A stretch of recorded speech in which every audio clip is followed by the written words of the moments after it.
पिता, पुत्र और पवित्र आत्मा के नाम पर आमीन। स्तोत्र ग्रंथ 139वां अध्याय 13वां वाक्य। तूने मेरे शरीर की सृष्टि की, तूने माता के गर्भ में मुझे गढ़ा। यीशु मसीह में प्यारे भाई और बहनों, कल हमने उत्पत्ति ग्रंथ के पहले अध्याय के 28वें वाक्य पर ध्यान किया था। प्रभु ने नर नारी को फल फूल कर भूमि में भर जाने को कहा था, लेकिन कुछ लोग ऐसे भी होते हैं जो बच्चों को जन्म देने से पीछे हटते हैं।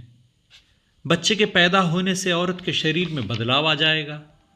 हमें तो और जवानी जीनी है, अभी हम एक बच्चे के लिए तैयार नहीं हैं। हमारे पास इतना पैसा नहीं है कि हम एक बच्चे का भी खर्चा उठा सकें। हमारे पास घर नहीं है, मुझे तो अभी अभी काम मिला है, मेरा करियर बर्बाद हो जाएगा। तरह तरह के कारण हम सुनते हैं।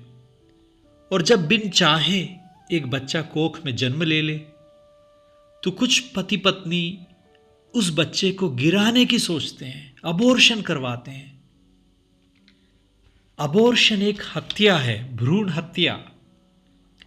यह बहुत बड़ा पाप है, लेकिन कुछ लोग इसे अपना अधिकार मानते हैं और अपनी आजादी का नाम देते हैं।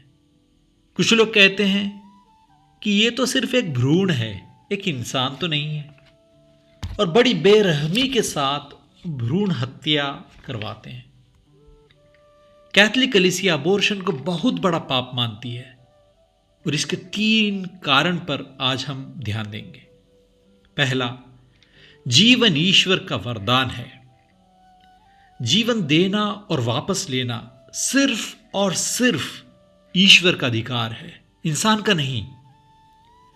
कोख में जन्मा एक भ्रूण एक इंसान है।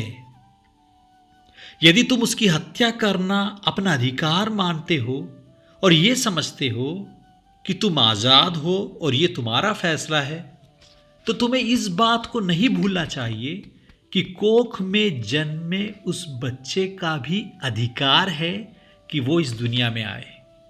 ये उसका अधिकार है कि वो अपने मां बाप को देखे, इस सुंदर दुनिया को देखे। और दूसरा कारण, ईश्वर इंसान को सिर्फ एक ही बार इस दुनिया में भेजते हैं। हम पुनर्जन्म पर विश्वास नहीं करते हैं।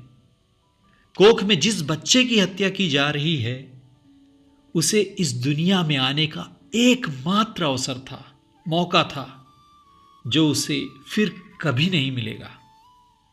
लेकिन बड़ी बेरहमी से, निर्ममता से उस बच्चे को इस दुनिया में पैर रखने का एकमात्र अवसर उससे छीन लिया गया है। और तीसरा कारण, कोख में जन्मा बच्चा बेसहारा होता है। उसे भी जीने की चाह है, वो स्वयं रक्षा करने की क्षमता नहीं रखता, लेकिन छटपटाता है, बचना चाहता है। तो वो बच्चा जब गर्भ में होता है तो वो ईश्वर के हाथों में रहता है। सिर्फ ईश्वर उसका रखवाला होता है, लेकिन ईश्वर के हाथों में पल रहे उस बच्चे को मार डालना बहुत ही घोर पाप है, क्रूरता है, बेरहमी है। यदि वो बच्चा ईश्वर से पूछे कि मैं बेसहारा था, प्रभु तेरे हाथों में था, और तूने मुझे उन बेरहम लोगों से क्यों नहीं बचाया? तेरे हाथों में रहते हुए उन्होंने मुझे कैसे मार डाला? तो स्वयं ईश्वर भी शायद उस बच्चे से नजर ना मिला सके। इसलिए चाहे कुछ भी हो जाए किसी भी परिवार में, चाहे कोई भी परिस्थिति हो, चाहे कितने भी बुरे हालात क्यों ना हो, किसी को भी भ्रूण हत्या करने की नहीं सोचनी चाहिए। जन्म देने वाला तो ईश्वर है। यदि उसने पेट दिया है तो वह जरूर भोजन भी देगा। अपनी सृष्टि को पालना उसे आता है। उन पर भरोसा रखते हुए बच्चों को जन्म देने को एक अनुग्रह मानना चाहिए। स्तोत्र ग्रंथ 127 के तीसरे वाक्य में हम ये पढ़ते हैं कि पुत्र प्रभु द्वारा दी हुई विरासत है, संतति प्रभु द्वारा प्रदत्त पारितोषिक है। और सुनने वाले जिस किसी भी व्यक्ति ने यदि यह पाप किया हो या दूसरों को सलाह दी हो या इस बात की जानकारी होते हुए भी दूसरों को इससे पीछे हटाने की कोशिश ना की हो, उन्हें अपनी इस गलती को मानते हुए, अपने पाप के लिए पछतावा करते हुए प्रभु से माफ़ी मांगनी चाहिए और पाप स्वीकार करना चाहिए।